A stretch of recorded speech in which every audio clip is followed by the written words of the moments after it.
You're very much welcome to the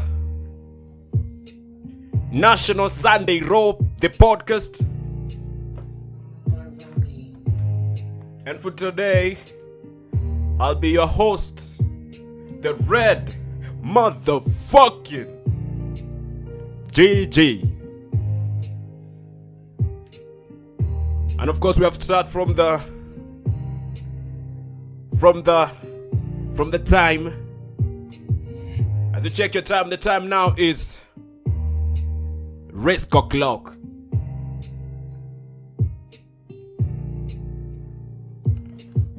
And today we got a lot lined up for you. I mean a lot from my perspective. Moon Records. I mean a lot from my perspective, not your perspective. And today we're going to talk about who is the Red Gigi? Who is Atina? Who am I, man?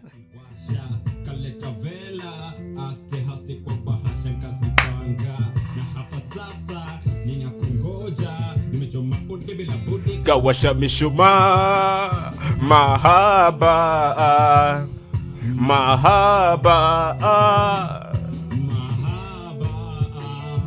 Our music policy today is done by His Excellency Himuzelefu, and it was the Red Gigi. It will fade on YouTube. Check out his music. Yes, you love it. Yes, you're the best I'll ever have. Yes, you love it. Yes, you love it.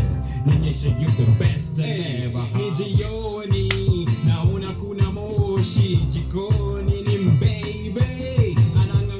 As usual, we say it's risk o'clock.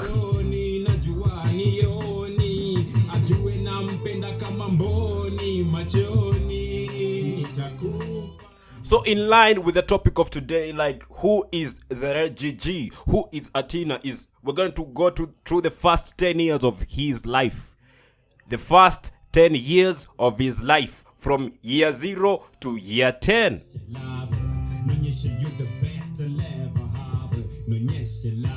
I mean, I don't know how long it's going to take, but tonight on a flow, I think this is one of the stories that I don't need to rehearse to do them. Because it's just me being me, man. You'll find that you are the only. So for now, I have one request for all of you. Just for the next 1 hour or so, please leave alone your troubles, leave alone your the worries of this world, and let's ride through this show. The Red Gigi National Sunday Raw.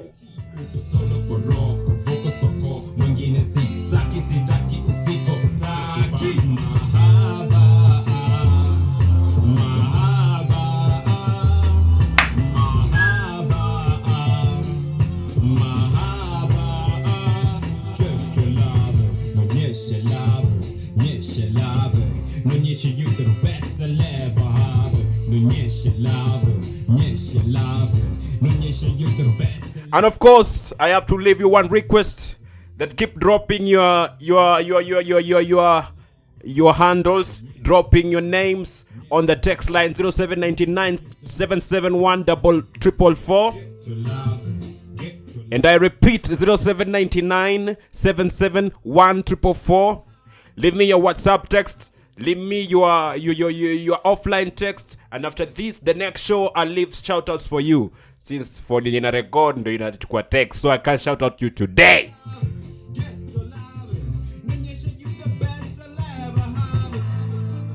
So right about now, who is Red Gigi? Who is Brian Atina Osoro? When I was born in the year 1996. I was born in 1996 in the highlands of... No, I was born in the highlands, man. But I come from Kisii. I come from Keroka, ladies and gentlemen. Excuse me. Special education to the continent of Africa, man. Africa. A firstborn in the family of 5 kids and counting. Mamangu bado ni dem bana. So we thank God for her. Evelyn Atina. and Richard Osoro. I think my dad could have made a better lawyer than I am.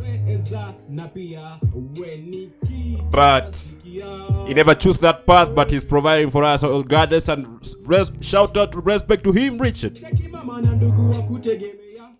So I was born in, okay, the hospital minizaliwa inaitwa Uasin Gishu District Hospital. Sijui kama ndio ikaitwa MTRH ama what, but that was where I breathed my first breath of oxygen in LD.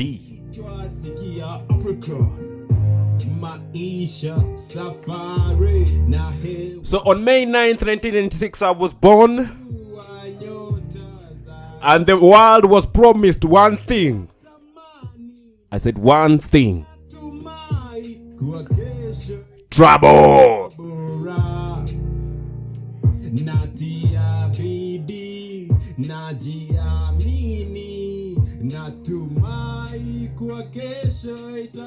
So shortly after, my mother had just finished my mother had finished her college, her university, and her internship. Mnaita TP. My mother alikuwa Hill School akifanya internship. Then my mother gets posted to a secondary school at my native Keroka, which we'll come to hear about in part 2 of this story. St. Denis Eronge Secondary School. And then my mother was 24.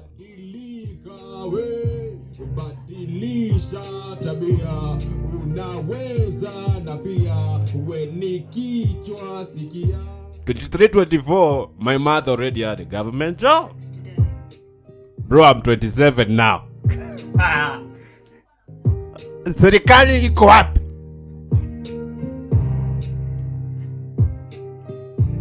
Anyway, fast forward.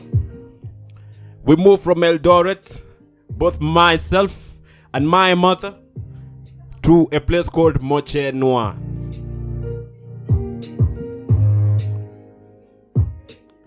At Mochenwa, it was a new beginning for my mother when I was young at that time. And I was only 2 years by the time we were moving, so history and ambio lazima ukwe rada.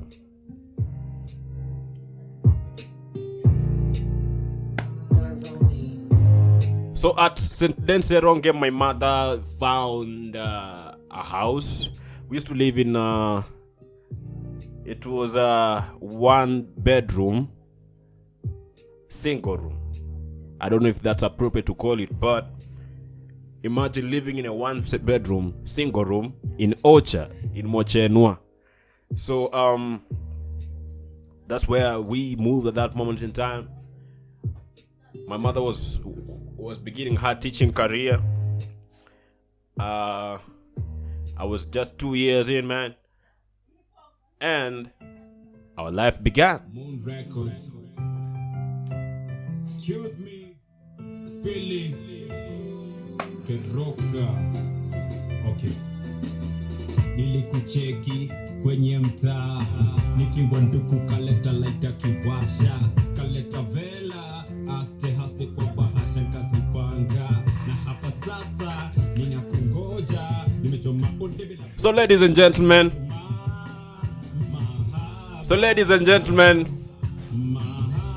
at that time in history, both myself and my mom found ourselves in Mochenwa. And abantu bakero camp ya bole. Yeah, that's my native, man. So my mom began her job. I told you about where we used to live at Mochenwa. And I remember one of the first friends my mother met at that time was a lady by the name Esther Kiana. Esther Kiana was also a teacher just like my mom, but she was teaching at the primary school section of that school. And to this day, she has been the most No, I cannot say the most, but she's been my favorite teacher since I started this learning stuff.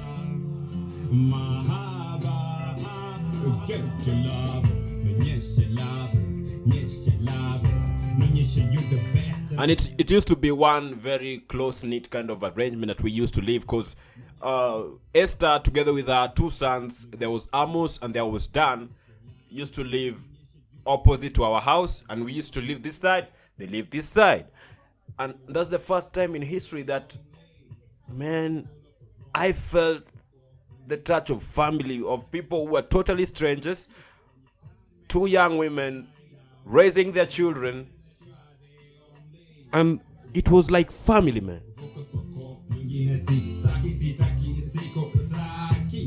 Because I remember those weekends when Madam Esther used to boil maize, zile za cobs. She used to boil them very nice, and then we could share that weekend together, just the four of us, her two sons, herself, my mother, and myself. So those were good times, man. And so what I learned about there was a sense of family and being in that kind of a situation that we lived in 1998, 1999. Na that time, man, multiparty iko imeshika sana. Raila hakuwa ametrend.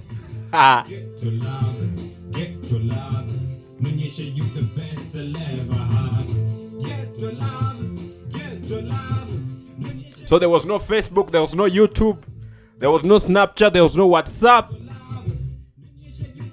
There was just poster, bro. Communication was through poster or Telegram, man. Alafu there used to be this kind of telephones zenye zilikuwa a telephone booth yenye huko juu imeandikwa telephone, and you were controlled by the postal office. So I remember my mother, when she needed to communicate maybe with my dad or someone else, she used to tag me along the weekends, tunaenda Keroka, anaenda kupiga simu na mabob kwa mfuko. It's crazy.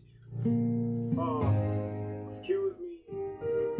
Special education to the continent of Africa, man. Africa. So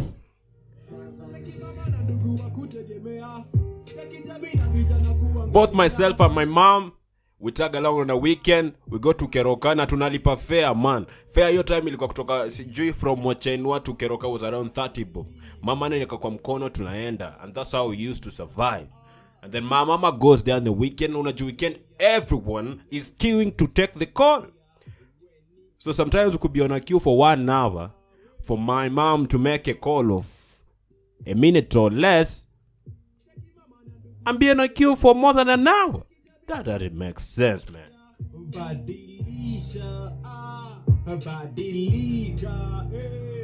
But those were good times growing up as a son to a teacher. I mean, most of the stuff that I needed were provided for. The world was more generous then than it is now. Shout out Mr.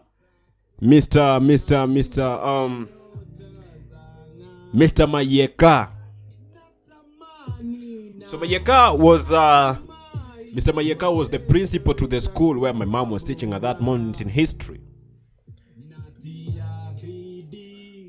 So you know, at that moment in time in history, my mother could tag me along to school, and then she could leave me with other teachers while she went to teach in class. My mother was a Swahili history teacher, by the way. She is.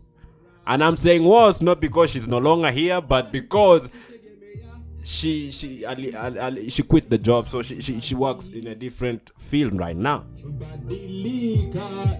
Talk about fortunes changing.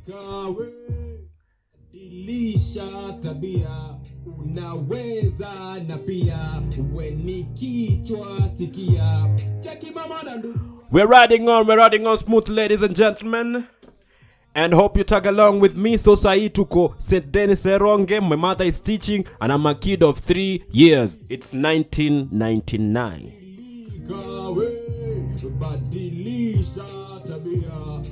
unaweza na pia we ni kichwa. Shout out to Red Gigi, It Will Fair TV. They were our music sponsorship for today. Check out the YouTube channel and subscribe.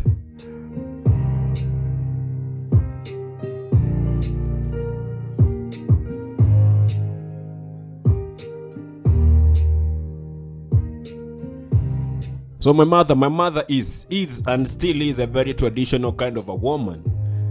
And maybe that's what influences me to like more traditional women at this moment in history. Because my mother used to kunibeba kwa mgongo. Mamangu hakuwa na pram, man. Sai kuna pram hapa. But my mother did have a pram.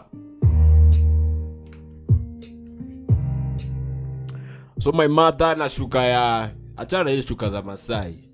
Kulikuwa na shuka ya kubeba mtoto, ile inatoka Tanzania, inakuanga iko na quote hapo inaandikwa mwenye wivu wa jinyonge.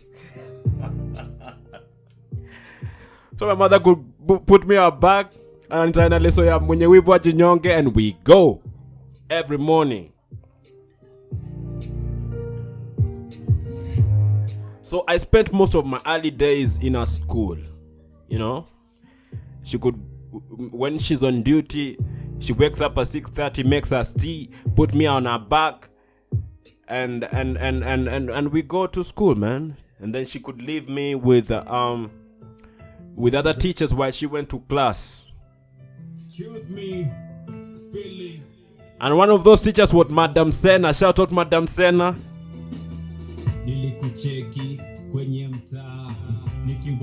So it was really a good time growing up in that place, growing up in an environment that there was a lot of, you know, there was something special about my mother being a teacher and the way I was treated, man. It was nice.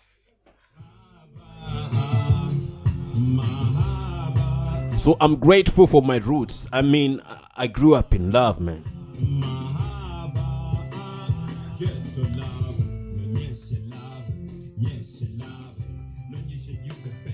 So my mother goes out for goes into class. I remained in the staff room, and that time sister was a squeezy thing as on TV. That time the staff room had no TV, maybe a radio. And sometimes there was no teacher to you know, to keep me company when my mother was in class. So sometimes she could tag me along to the classes. And I remember that's when I learned to hold my pen the first time. I learned to hold a pen in a classroom. Wait, is that even normal? But I was 3, so I was exposed to these things very early.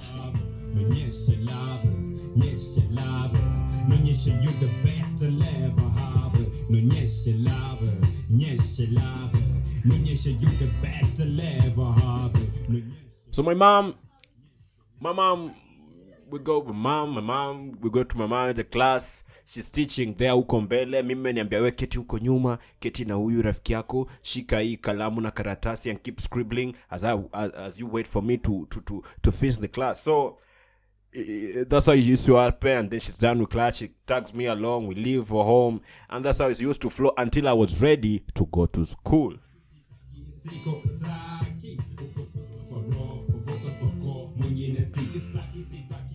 So the year is 1999, it's beginning now. Atina Osoro is ready for school. And now there was no better school to go than the school that not my colleague actually, but my neighbor teacher, Mrs. Esther Kiana, was teaching. So this time it changes. I go with Madam Esther to school. But still, you know, I was fairly young. I had not yet taken that school thing seriously. Neither did my mom or Miss Esther. So they used to tag me to school just because they didn't have someone to take care of me. So tunabebana na Madam Esther kwenda shule, na mimi walikuwa wananipatia taya naenda kuendesha. So my first school to attend was St. Denis. No, it was Eronge Primary School. Sijui kama it was St. Denis pia, but ilikuwa Eronge Primary School. And mimi nilikuwa naenda kuendesha taya, wengine wakiwa class because I was young, man. I was small.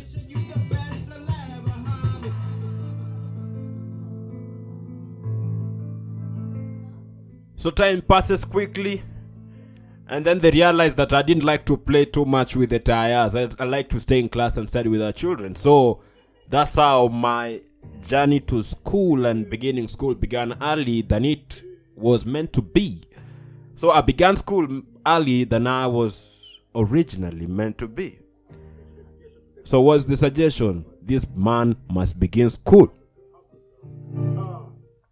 And schooling began in earnest. So my first time attending a serious school whereby I needed to write down now as a serious student, as a serious pupil, was at a school called Bethlehem Junior Academy. And most of these shule nasema hapa saizi zimefungwa juu kulikuwa na time fulani ya gava ilifunga mashule. So my first time wearing a uniform, and this is my first time now going to school by myself, and it's crazy because I was beginning school and now you are on your own, because now my mother's not there. My mother goes to a different school, my teacher goes to a different one, and then now I had to go to school on my own. So on this particular day, my mother wakes up in the morning and I'm like, hey Joe, unaanza shule kesho. Your uniform is ready. It used to be a red sweater. I guess that's where my love for color red came from. A red sweater, some checked shirt with orange, and then you know your first pair of shoes, some socks, and it was nice, man. My mother takes me to school that time, and then she knocks on the door.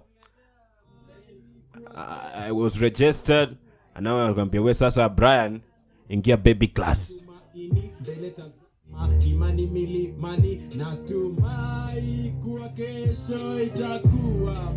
Good times were those. On my neck was a bottle of porridge, like every one of us. And sometimes a buttered, akukuwa na butter your time, man. A bread with margarine, or and tea. So here's what used to happen. You come to class in the morning, and then there's a break at around 10:40. At that time is when you're going to share your breakfast, to take your breakfast. And this is my first time that I'm exposed, and I come to learn that I'm a child of privilege.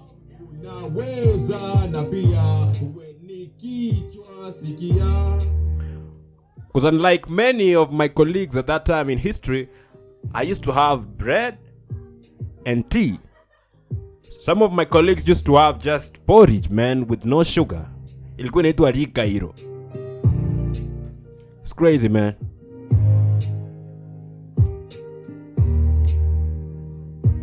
But whenever I could share what I heard. But I don't think I was the most generous person yet. And that's real talk.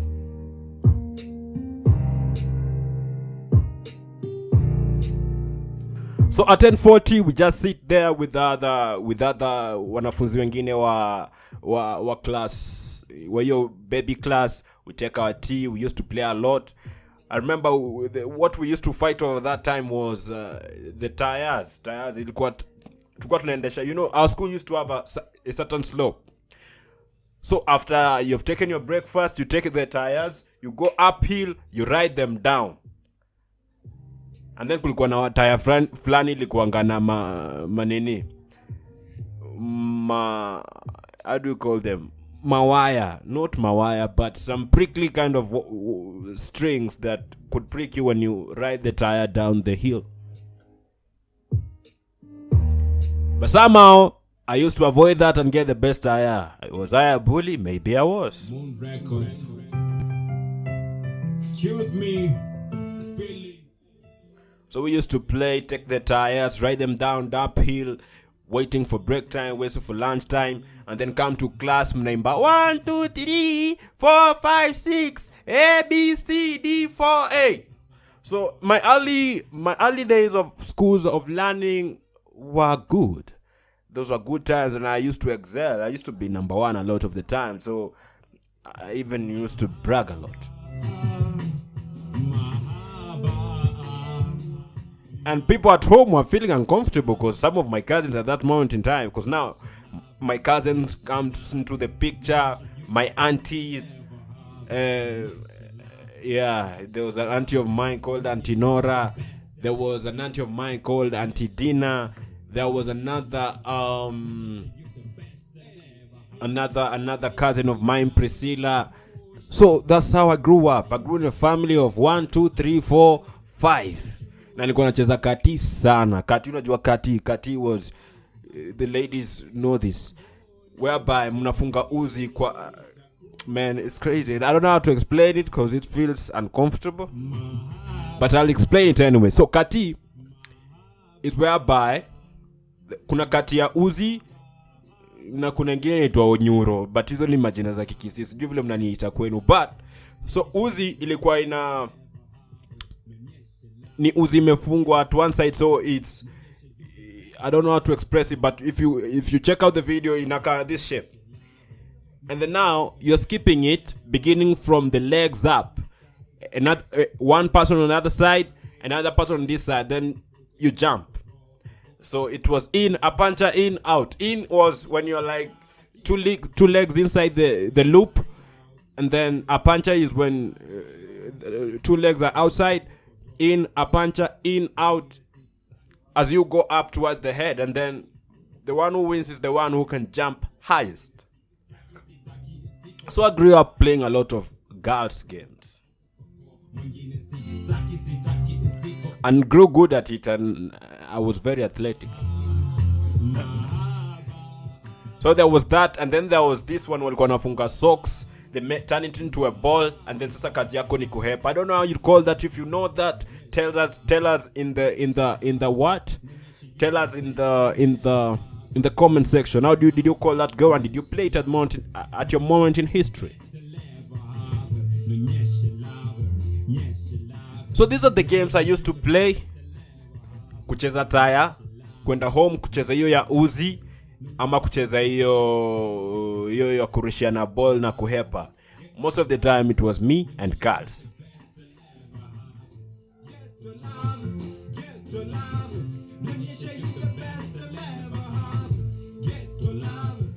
And these girls were my cousins, man.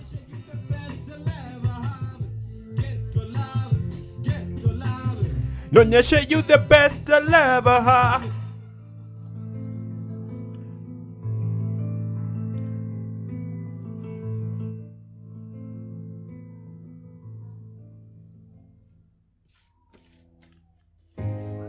So as I told you today, we are going through my life story from year 0 to year 10. Bado tuko year 1, but we are going on. We are faring on well, smoothly. It's 25 minutes in. So we still have 35 more. And I think I'm gonna have to speed up a little so that we get to year 10 on time. I'm playing us today is Red GG's song, Badilika. Listen to it.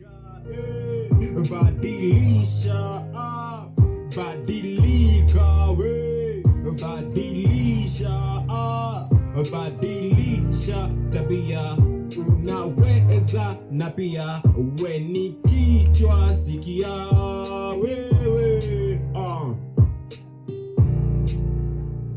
Cheki mama na ndugu wa kutegemea, cheki jamii na vijana kuangalia, badilisha badilika, badilika we, badilisha tabia, unaweza na pia we ni kichwa sikia Africa, hey.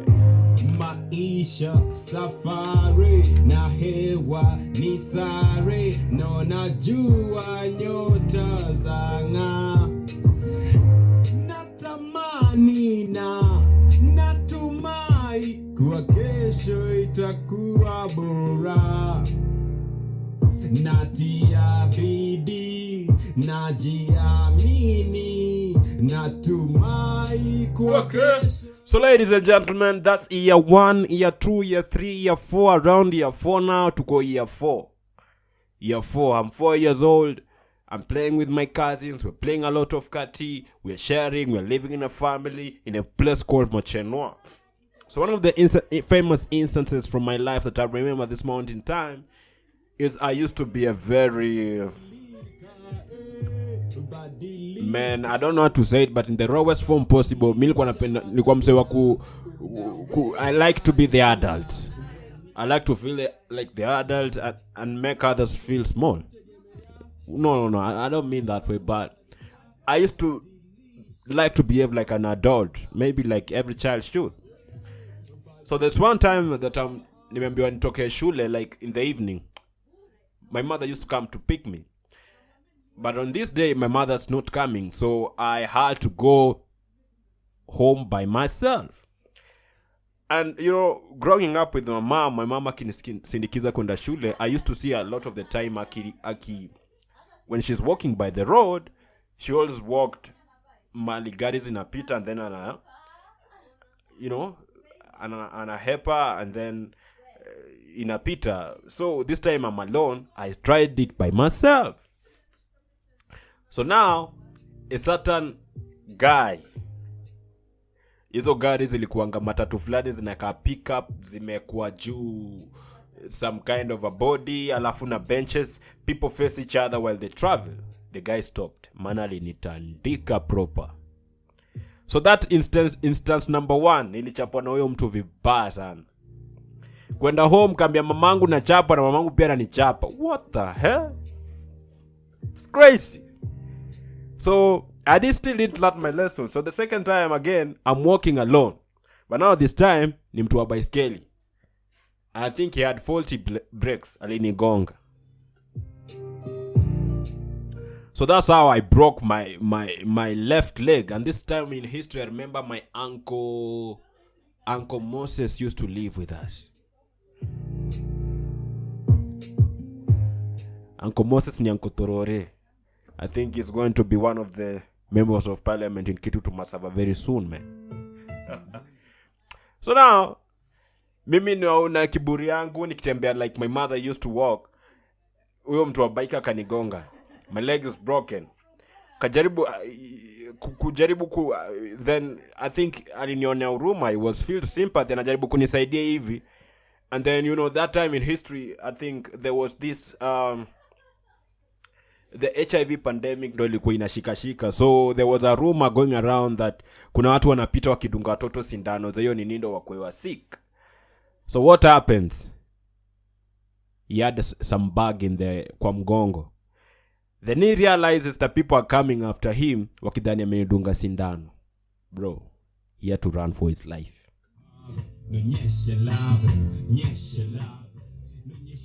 So that's how nilibaki hapo kama nimevunjika mguu.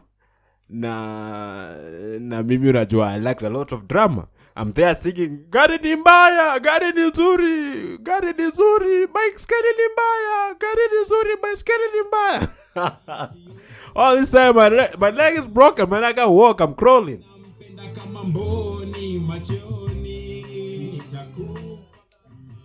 So fast forward, my mother is called. She comes quick. I don't know. In fact, kulikuwa na mtu hapo alikuwa anafanya kwa duka. Alikuwa anaitwa sijui nani. I don't remember the name. Jerusa. I think it was Jerusa. Jerusa anibeba kwa mgongo. Anaingia kwa gari. The same matatus we used to, hiyo matatu zenye ziko na some kind of nini kwa body kwa hiyo pick up. Ananipeleka Keroka kunipeleka hospitali. That's where my mother was at. Kufika huko man, nika nini wakapata sijavunjika mfupa but waliniwekea plaster hiyo time. So this is the time naanza kuwalk na some kind of a walking stick, man, which was made by my uncle Moses.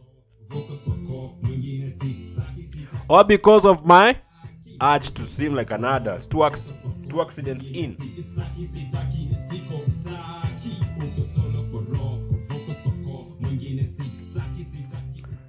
So I was plastered, came home. My uncle made me my first Toyo car in Tengeneza gari ya wire because he wanted me to learn to walk. Na akanipatia some kind of a walking stick. So that's how I came to heal. So some of the incidents that happened, but fast forward later, we are moving now. We're going to Keroko. We're going to a bigger town from a village. village town center to a town. It was a good time again. So our first move was from Mochenwa to Keroka, and Keroka is also another small town, not as big, but it's one of the biggest commercial towns where I'm from Nyamira County. So that's when we moved. Both my mother, my dad, my cousin, my aunties. We moved to Keroka, and in Keroka is when what was I exposed to Keroka? It's the first time that, quote unquote, a village kid comes to a school whereby watu wanaongea Kiswahili, man. Anyway, because that's the first time I'm learning people wanaongea Kiswahili. Mimi niko napiga kikisi mbaya sana. I'm proud of my language, man. That's motherfucked. Wakire.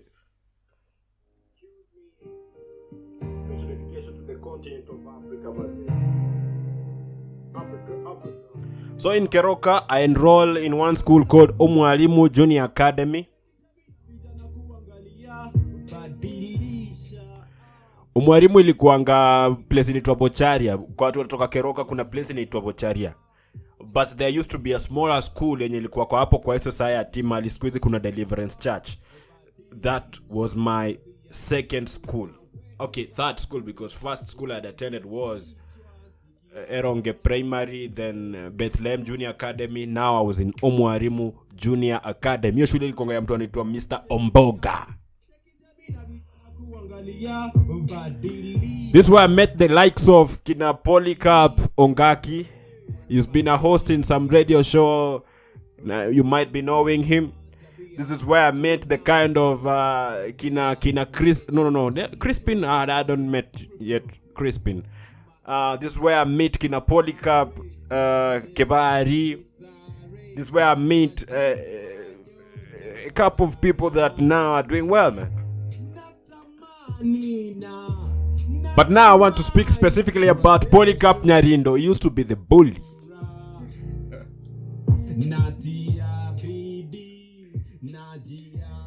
You know, he had much a bigger body than we were. Some of us were very small boys and used to think that he was the stereo class, like kind of fast body.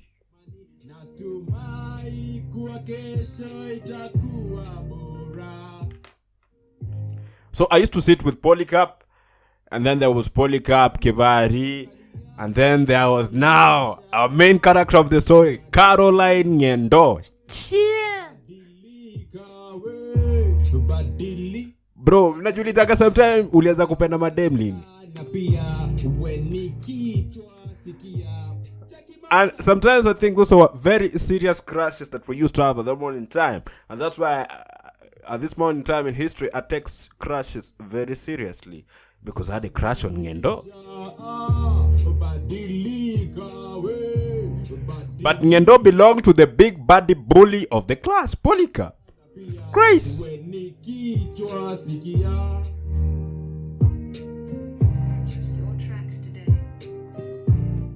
But anyway, one of the instances that I remember, kulikuwa na mwalimu fulani alikuwa anaitwa Madam Veronica. Madam Veronica bana alikuwa anatoka katikati ya mguu akitutandika bana.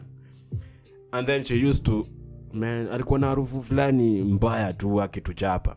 I don't know kama ni periods ama ni nini, but man, I didn't like it. But alikuwa anatuchapa. And then now, me being wanting to impress women even at one time, nakubali kuchapa viboko za watu wengine bana. That was stupid. But again, it reflects on the character that I had of sacrifice even from the early points of my life. And even Polycarp can attest to this. Nilikuwa nachapa viboko za wase wengine. Eti huyu jamaa ameronga anafaa pige viboko 3, lakini kama unataka unaweza chapa sababu yake, nakubali kuchapwa. Which doesn't make sense. I think the teacher was enjoying kutuchapa. Stupid.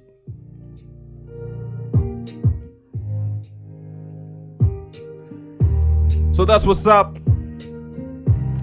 Our main character in the story, who I was so much trying to impress, was that one Caroline Ngendo. But nilikuwa nachapa viboko za Rebecca sana. Kuna demo kanaitwa Rebecca. Rebecca, kauna SK podcast bana. Hit me up on 0799 771 444. So that's the kind of life that I led at the moment in history. And so Polycarp was the big bad bully, mean kichapa viboko za wengine. I remember now, one of the first days nikienda huko, man, I think it was still early and maybe my bowel movement wasn't as controlled as it was supposed to be because I was a small boy. So the first day, the second day I go to school, man, I shit on myself.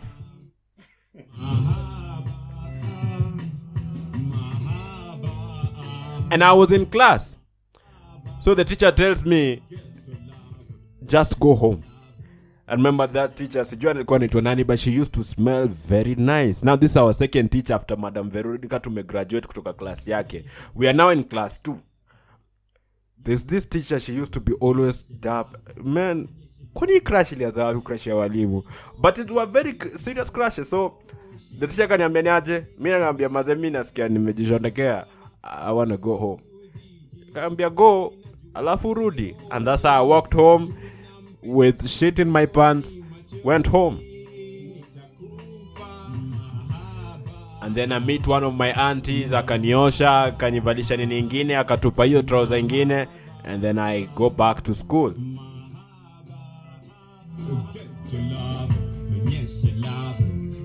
With a different pants. But I don't know if anyone knew what went on that day. It was crazy, man.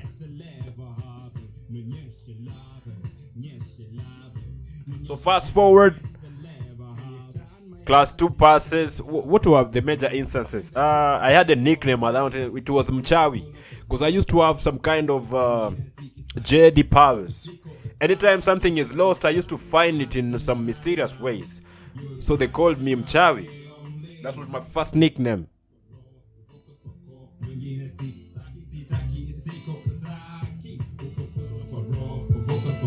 A shout out to our music sponsors today, Red Gigi It Will Fade on YouTube. Check out the YouTube channel.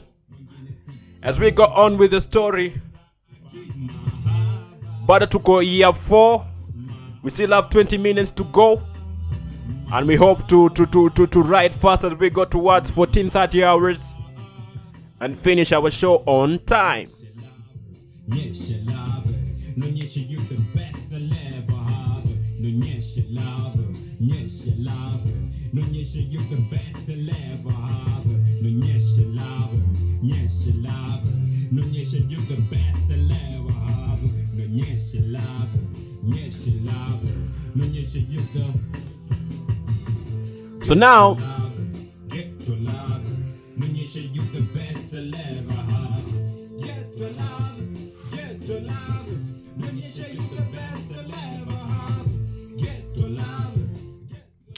So now, we are in class 2-3, class 2-3, class 2 inaendelea. We are in Umwarimu. One of my best friends was Polycarp Ongaki, Polycarp Kevari, the likes of a guy called Manase, and then there was a guy alikuwa anapenda kushuta sana, alikuwa anaitwa Opio, tulikuwa tunamuita Osama.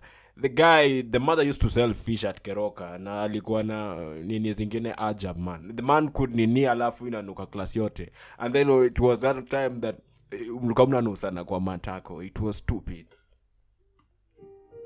Dedication to the continent of Africa, but those were the moments that made life fun at the moment in time. And looking back, man, I'm proud of those.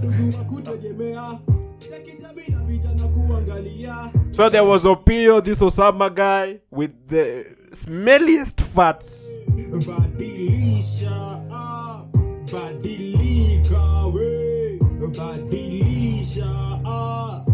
And there's me, who sacrifices to be ken for other people's mistakes. Are you Jesus?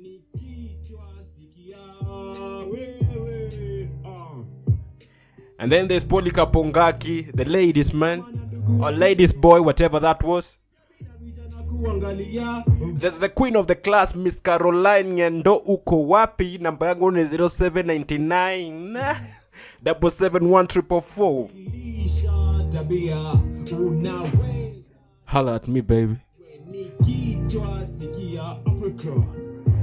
Let's reincarnate the crush, and maybe we can turn it into something. Okay, fast forward, I'm in class 3, man. And now, this is kind of a school that in Tunasoma, I think this is the time now, the government, was it the new government came in place, na inafunga majule. Not yet or yet, so shule ilifungwa. We had to move to the, you see, where we lived was a rented space. Where, no, not where we lived, but where the school was a rented space, and they used to pay rent. So now they decide that because it's just few of us, and the government is changing the laws, we need to move to the bigger school because hizi vyosik za shule zinafungwa. So that's when we moved now to the main school, which was at Wochaida. It was far, man. Now this is class 2 turning to class 3. I'm going to class 3. My academic performance still iko hapo, nilikuwa na pia top 3. It used to be Ongaki, Kevari, and myself. And then there was many other Kevaris. Nika Keroka inakonga ya Kevaris. And then others, and then by the Kevaris I mean the Kevaris have a lot of land in Keroka. Most of it they've sold. So that's what used to happen at that day. Now we are moving to not Eronge, but we are moving to Omuarimu Junior Academy yenye iko far off, almost 2 kilometers away. Now, imwaka tuko, we are the year 2003, 2004. 2003 nilikuwa class 2, 2004 I was in class 3. So that's how we move. It used to be far off, but again, this is the time that we make our third movement. Is it? Yeah, this is the time tunahama mara ya tatu sasa. We are moving from Keroka, and this moment in time my mother and dad bought some land in a place called Kegogi. The build, and now we are moving.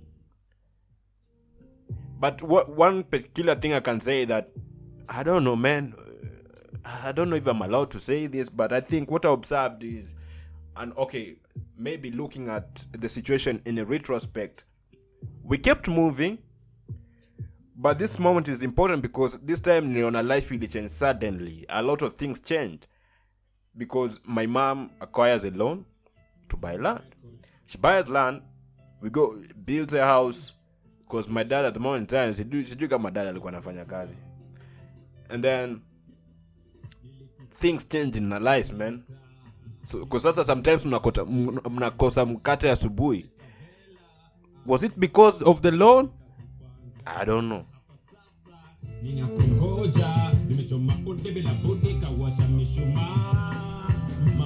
But it was a draft, a fast change of our lives at that moment in time, and you know, bread became inconsistent in the mornings. There was a lifestyle really changed a lot because despite the fact that tulikuwa tunaishi kwa rentals, the quality of life tulikuwa naishi ilikuwa tofauti. But this time we're living in our own house, there's no paying of rent, but still our life ilikuwa downgrade kiasi. This is the time my cousins have moved out. She went back to her family. My aunties wamemaliza shule, some of them have joined college. So now it's me, my mom, my dad, and now this is the time I'm introduced to a new concept, house helps.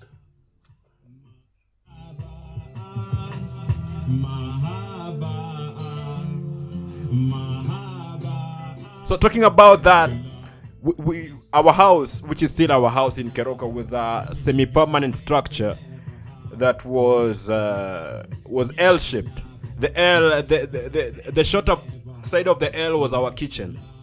Now I'm breaking down our house, and then there was behind that L is another room, which was almost the same size as the bedroom to my parents. But after that is the sitting room, and then there's the bedroom now, the master bedroom, in quotes in red underlined, for my parents. now we're living in Kegogi. This is our house, this is our land. My mother has a small mali anapanda mboga zake kiasi pale, and then I mean food was fresher now. She never used to buy that kind of food, but the quality of life is still changing because now Brian is going to school and very soon he's going to boarding school. But why are things not changing?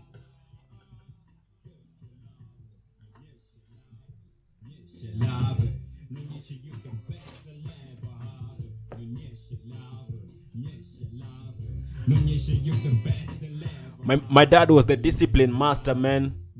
I used to be scared of that. I remember one particular day, me and Polycarp, we come home. Polycarp Ongaki was my best friend at that one time. So we come home, tulikuwa njaa. And then tukapika but tukapata ugali melala hapa na maziwa ya jana. So maziwa ya jana, maziwa ilikuwa kwa kibuyu, some kind of kibuyu yenye kwa Kikisii inaitwa kerandi. That your mother anaongeza maziwa fresh every evening, alafu mnatumia for supper. But mimi na Polycarp tumekaa tukakula hiyo nini yote kabisa. My dad comes anapata hakuna, bro. Polycarp alienda alafu ni kulua mboko. Hey! Can't forget it. Yeah. Check. We are almost 12 minutes to the end of our show today. Napa tuko year 5.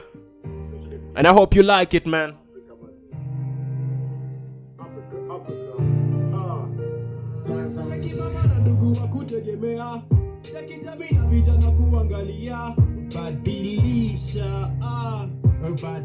So we're living in Kegogi. Keroka. I think life has changed as I have expressed as it used to be. And then what else what's the new thing that's happening? It was more of a village setting than our former house was. It was quite a distance away. I remember my dad used to have a bike, a black black mamba bike, and that was true love. Because my mom used to sit yokiti hapo nyuma, and my dad could ride the bike hadi wanaenda sijui ocha with the bicycle. That was love, man.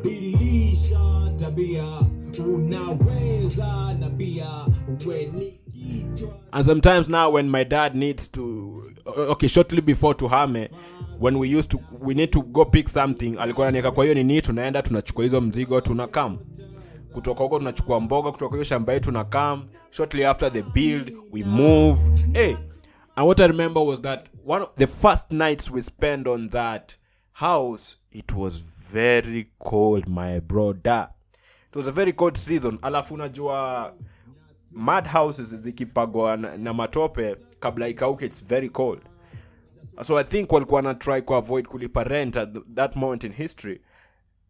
So tukama hiyo nyumba hata kabla ikauke, because the moment tunaingia ndani hata wall iko imekauka.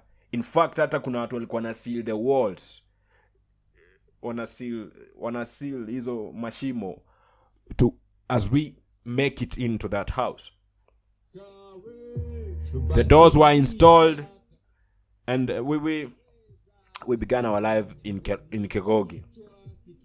And this is where most of my sisters were now born. Not the second born, but our third born, fourth, fifth, they were born in this house. Except my last born brother, whose life has been different.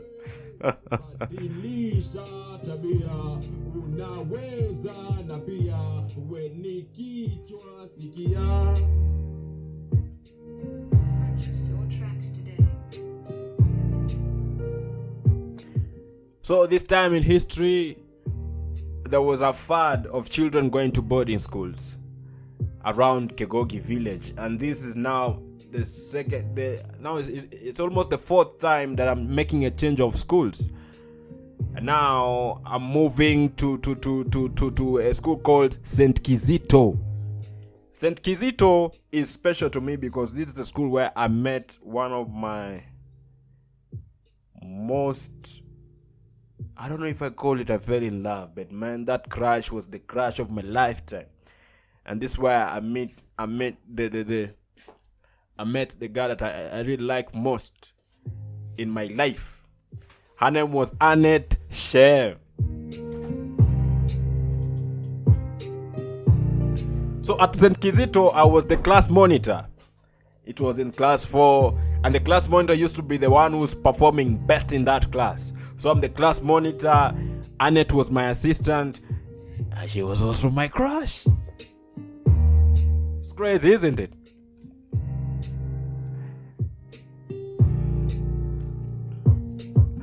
I remember I used to go get fruits from home, namletea. It was crazy. And then there was this now Brian guy called Brian Simanto. Brian Simanto wakati mimi najisumbua nikileta machungwa, Brian Simanto used to give her money. Sijui akawa anatoa wapi. I think the mother alikuwa na waka kwa soko. So Simanto alikuwa anaiba mbawa anamletea. It's crazy because Simanto alininyang'anya demu yangu.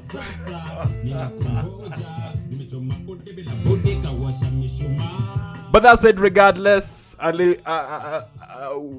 we still reconnected with Annette a few years back, and I know where she works now. She graduated, she's still pretty, but the crush died. I think it can be reincarnated, but... So now, we are in year 5. Year 5, what year is that? It's around year 10. I think we'll do a part 2 of this story as we to Malaysia, and then we go to the next part. But now I'm almost 10 years. I'm crushing on Annette. Serious crush. You can go check out on Instagram at I-Persp. Yeah, that's still our Instagram and on our Facebook. Na natoka Keroka, so you can check it out.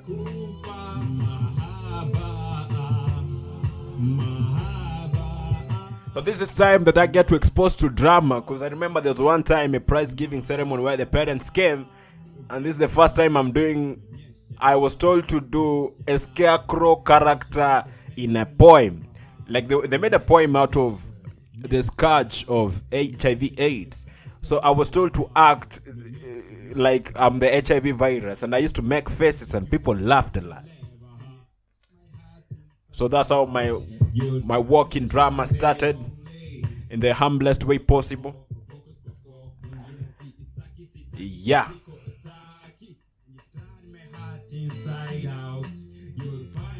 So ladies and gentlemen, that's been my story. As we walk towards the last very minutes of this show, I want to say thank you for tagging along with me. I know that it hasn't been easy, but I'm grateful that we've made it this far, and that's the story I was telling you off head. As I remember it as we go, so man, I'm grateful that we have shared thus far. So where do we stop? So I'm in there, I'm crashing on Annette, and then there was this particular girl called anaitwa Emma. Emma was also a daughter of a teacher, and she was our neighbor. Emma used to be Emma Umwenga. She also used to be my crush. But now the difference with this Emma girl was that, and I'm saying this because a year later she left for boarding school with that boarding school fire that happened at one time in Keroka. So Emma moves to... I used to like Emma a lot. And each morning I used to go to her home. The mother had a cow, take milk. Now this particular morning I'm walking there, take the milk, and then the mother calls me and says, niambia wewe, nasikia unapenda kucheza na mtoto wangu. Unajua mtoto wangu ni mkubwa kukushinda, wacha kucheza na yeye. What the hell? So that was my first warning, and possibly my last time teasing that girl, na niliacha kabisa kwa sababu nataka niharibu heshima. But that's what happened, and that's the life I lived in Keroka. A year later, I'm moving to... Man, I feel like telling this story going on, but what do I remember else? I used to be number 1. Oh, this is the time now Kina Crispin come into the picture. In class 4, third term, Crispin Bosire comes to St. Kizito. And suddenly, man, nilikuwa nakaa position 1. I have to become position 2 now. It was crazy, but it was towards the end of my stay at St. Kizito. So in the next part of this story, I'll tell you about how I finished my Kizito and how I moved now to my first time in a boarding school at St. Andrew Cargo Boys, which was one of the schools that formed the man that I was to be later. So that's my story, man. Hook with me up next time, same time, at the National Sunday Raw Podcast. Ladies and gentlemen, it's Risk O'Clock. See you next time. See you next Saturday. It's been a show. Bye. Natumai kuwa kesho itakuwa bora, natia bidii, najiamini, natumai kuwa kesho itakuwa bora. Jasho la mama lanipa tumaini, mbele tazama, imani milimani, natumai kuwa kesho itakuwa bora.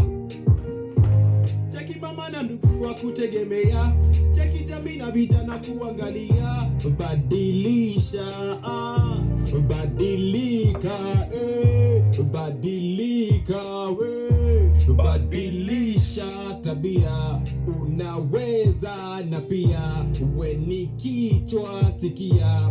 Cheki mama na ndugu wa kutegemea, cheki jamii na vijana kuangalia, badilisha, badilika, badilisha, badilika, badilisha tabia, unaweza na pia we ni kichwa sikia.